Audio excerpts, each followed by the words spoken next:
નિર્ણય કર્યો છે। તપગચ્છીય પ્રવર સમિતિએ જૈન સંઘે આ સૂચના કરી છે। કોવામાં જૈન સમાજના આગેવાનો અને હર્ષ સંઘવીની બેઠક મળી।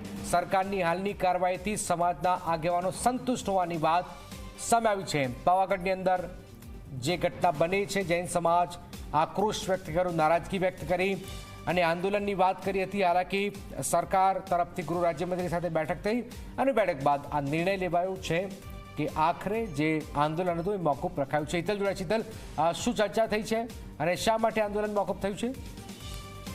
જી જનક, ચોક્કસ એવું શકાય કે જૈન સમાજમાં જે પ્રકારે પાવાગઢમાં ઘટના બની, મૂર્તિઓ આક્રોશ છે।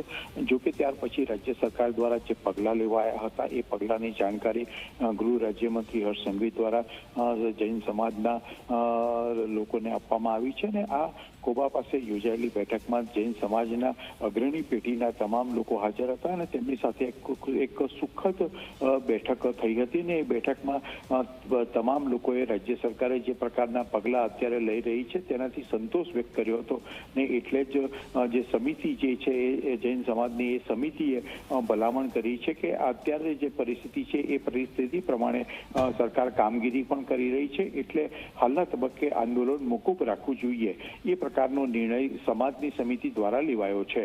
બિલકુલ બિલકુલ, આભાર હિતલ। તો આ હિતલ ગાંધીનગરથી મોટી ખબર આપી રહ્યા છે। જૈન સમાજે જે આંદોલનની વાત કરી હતી, હાલમાં મુલાકાત બાદ એ આંદોલન મોકૂફ રાખ્યું છે।